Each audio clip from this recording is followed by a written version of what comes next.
శ్రీమాత్రే నమ. జయ గురు దత్తాత్రేయ నమ. ఈ వీడియోలో మనం 2025వ సంవత్సరం జూన్ నెల మాస ఫలితాలు తెలుసుకునే ప్రయత్నం చేద్దాం. మరి ముందుగా ఈ నెల ప్రారంభంలో ఉన్నటువంటి గ్రహస్థితి పరిశీలించినప్పుడు మరి కుంభరాశి అందే రాహుగ్రహం ఫ్రెష్గా మే 18నే రావడం జరిగింది. సుమారు 1.5 సంవత్సర కాలం పాటు రాహు కుంభరాశి అందే సంచారం జరుగుతుంది. ఇక మేషరాశిలో షష్టగ్రహ కూటమి విడిపోయి సింగిల్గా శని భగవానుడు ఒక్కడే మీనరాశిలో సంచరించడం జరుగుతుంది. ఇంకా 2.5 సంవత్సరాల పాటు అదే రాశిలో అటు ఇటుగా వక్రించినప్పటికీ అదే రాశిలో సంచరించడం జరుగుతూ ఉంటుంది. మరి మేషరాశిలో శుక్రుడు, వృషభ రాశిలో రవి బుధ గ్రహాలు, మిథున రాశిలో మరి కొత్తగా మారినటువంటి మే 15 నుంచి అదే రాశిలో సంవత్సరం పాటు గురుగ్రహ సంచారం మిథున రాశిలో. ఇక కర్కాటక రాశిలో ఈ నెల ప్రారంభంలో కుజుడు జూన్ 6వ తారీఖు వరకు సంచరిస్తూ జూన్ 6 తర్వాత సింహరాశిలోకి ప్రవేశించడం జరుగుతుంది. మరి చివరగా సింహరాశి అందే కేతుగ్రహ సంచారం ఇంకా సుమారు 18 నెలల పాటు అదే రాశిలో సంచరించడం జరుగుతుంది. అయితే ఈ సింహరాశి వారికి జూన్ 2025వ సంవత్సర మాస ఫలితాలు తెలుసుకుందాం. ఈ నెల ప్రారంభంలో సింహరాశి వారికి గోచారరీత్యా 1-7 స్థానాల యందు కాలసర్పదోషం అన్నది గోచారరీత్యా ఏర్పడడం జరిగింది. దీని ప్రభావం వల్ల ఏంటంటే లగ్నం రాశి సింహరాశి వారికి ఎక్కువ వారు తీసుకునే నిర్ణయాల వల్ల ఇబ్బందులు కలిగే అవకాశం ఉంటుంది. ఎవరినైతే మీరు బాగా నమ్ముతారో వారు మీ యొక్క రహస్యాలను బయటకు చెప్పి మిమ్మల్ని వెన్నుపోటు పొడిచే ప్రయత్నం చేస్తూ ఉంటారు. ఇక సప్తమ స్థానంలో ఉన్నటువంటి రాహు ప్రభావం కూడా మీకు సొంత వ్యక్తులు మీరెవరితో అయితే రాజకీయాలు నడుపుతూ ఉంటారో అది భార్య, మీ యొక్క శ్రేయోభిలాషులు, అలాగే మీ యొక్క పార్ట్నర్సు మిమ్మల్ని డామినేట్ చేయాలనే ఉద్దేశంతో ఏదో ఒక లోపాన్ని, ఒక బలహీనతని, ఒక మైనస్ని తీసుకొని మిమ్మల్ని పబ్లిక్లో అన్పాపులర్ చేయడం జరుగుతూ ఉంటుంది. సో దానివల్ల మీరు పోటీ నుంచి తప్పుకుంటే మీ యొక్క స్థానంలోకి వారు రావాలనే ప్రయత్నం జరుగుతూ ఉంటుంది.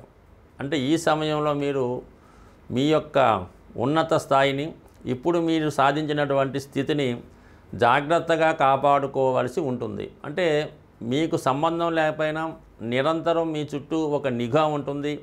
మీరు ఏం చేస్తున్నారు, ఎక్కడికి వెళ్తున్నారు, ఎవరితో ఎఫ్ఐఆర్ పెట్టుకున్నారో, ఏ బార్కి వెళ్తున్నారో లేదంటే ఎక్కడికి వెళ్తారో తెలుసుకొని అదంతా కూడా వీడియో లాంటివి తీసి ప్రొజెక్ట్ చేసే అవకాశం ఉంది. కాబట్టి చాలా వరకు అప్రమత్తంగా ఉండడం మంచిది.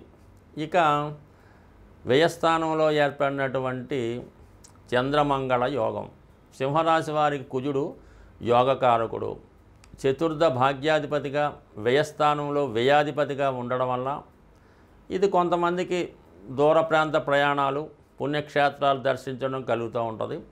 ఎక్కువగా స్థిరాస్తి అమ్మాలనే మీ ప్రయత్నం తప్పకుండా నెరవేరుతుంది.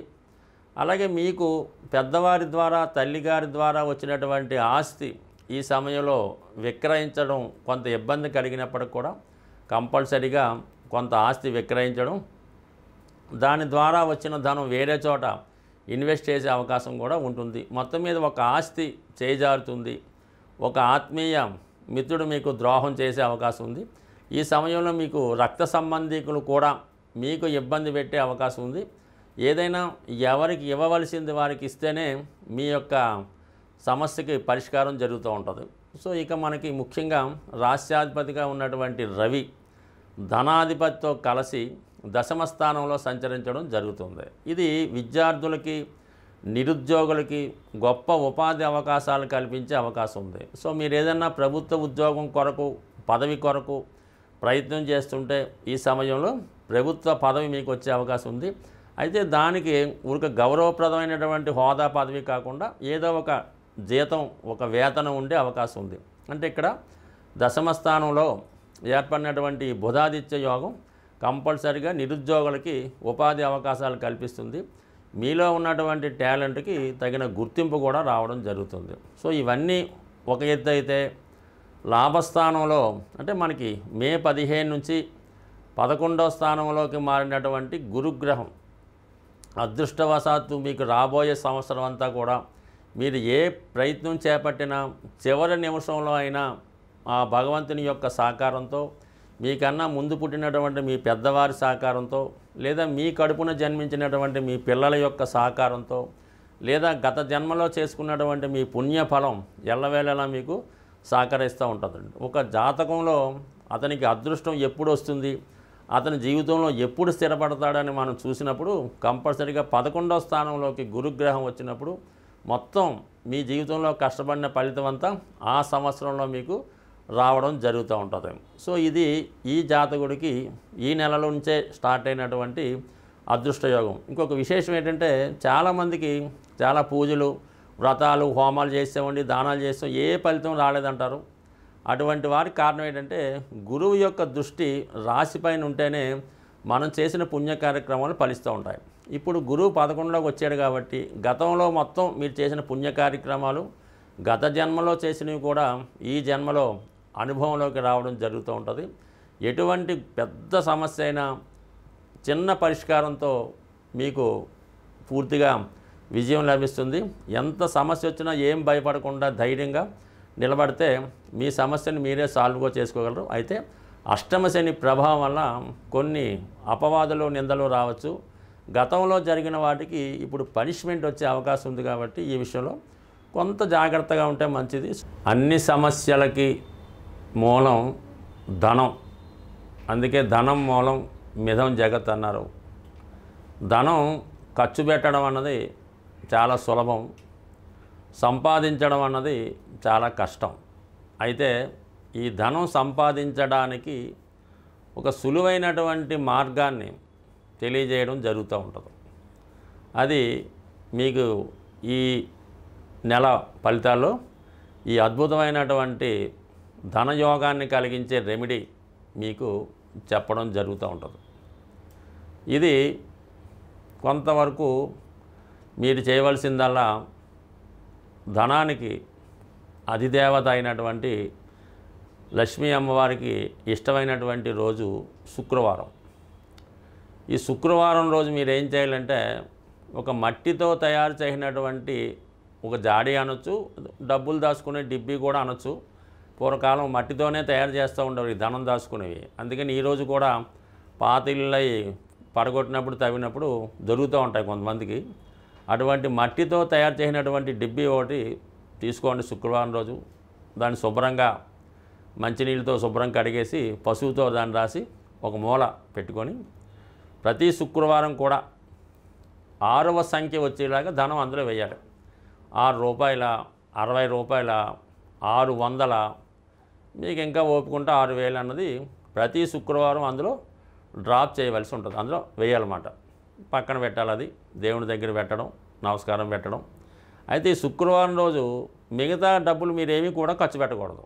ఇందులో వేసిన 6 రూపాయలు మాత్రమే అందులో వేయాలి.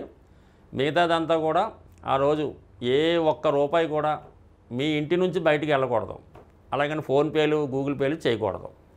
ఆ నియమం మీరు పాటించి ఈ శుక్రవారం మనీ వెళ్లకుండా ఉంటూ ప్రతి శుక్రవారం వీలైతే ఇంక పెంచుకుంటూ వెళ్ళిపోండి. దాని తర్వాత ఒక సంవత్సరానికో ఎంతో దాన్ని ఓపెన్ చేసి దాంతో ఏదన్నా ఈ వరలక్ష్మి వ్రతం ఎప్పుడైనా తీసుకోవచ్చు.